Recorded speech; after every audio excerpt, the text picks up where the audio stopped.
السلام عليكم ورحمة الله تعالى وبركاته. بسم الله الرحمن الرحيم.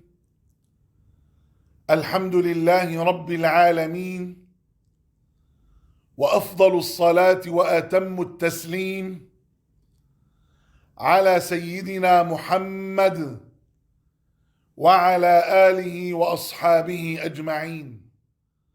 اللهم علمنا ما ينفعنا وانفعنا بما علمتنا وزدنا علما وفقها في الدين برحمتك يا أرحم الراحمين. اللهم أعطنا سؤلنا واقض لنا حوائجنا على الوجه الذي يرضيك عنا، واجعلنا من الذين يستمعون القول فيتبعون أحسنه برحمتك يا أرحم الراحمين. أيها الإخوة الكرام، سنة الظهر وسنة العصر. أخرج الإمام أبو داود رحمه الله تعالى في سننه، والإمام الترمذي رحمه الله تعالى في سننه، وقال حديث حسن صحيح، عن أم حبيبة رضي الله تعالى عنها قالت: قال رسول الله صلى الله عليه وسلم: من حافظ على 4 ركعات قبل الظهر و4 بعدها حرمه الله على النار، أو كما قال عليه الصلاة والسلام. أيها الإخوة، أسمعتم إلى الأجر والثواب العظيم لمن يحافظ على 4 ركعات قبل الظهر و4 بعدها؟ إنه يحرم الله جسده على النار.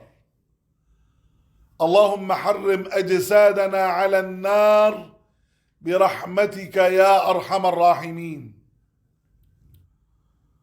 وأخرج الإمام أبو داود رحمه الله تعالى في سننه، والإمام الترمذي رحمه الله تعالى في سننه، وقال حديث حسن، عن ابن عمر رضي الله تعالى عنهما عن النبي صلى الله عليه وسلم قال: رحم الله امرأ صلى قبل العصر 4، أو كما قال عليه الصلاة والسلام.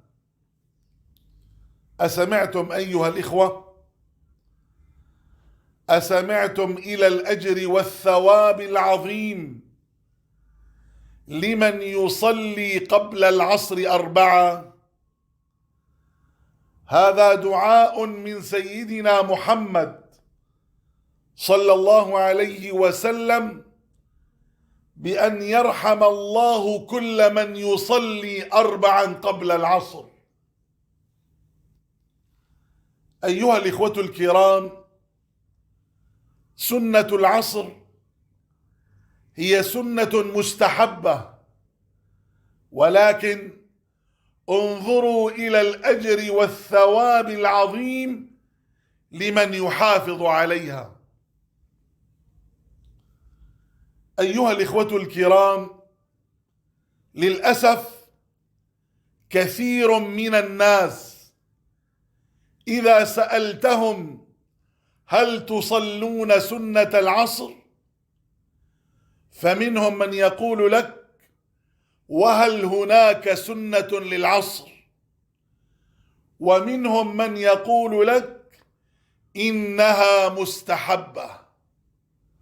لذلك أنصح نفسي وإياكم أيها الإخوة الكرام من الآن، إذا أردنا أن ننال رحمة الله سبحانه وتعالى، فعلينا أن نحافظ على سنة العصر وأن نصليها 4 قبل العصر.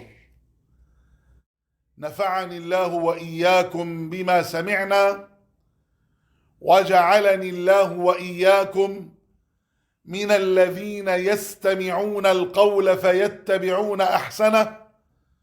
والحمد لله رب العالمين، وصلى الله وسلم وبارك وعظم وأنعم على سيدنا محمد وعلى آله وأصحابه أجمعين. والسلام عليكم ورحمة الله تعالى وبركاته.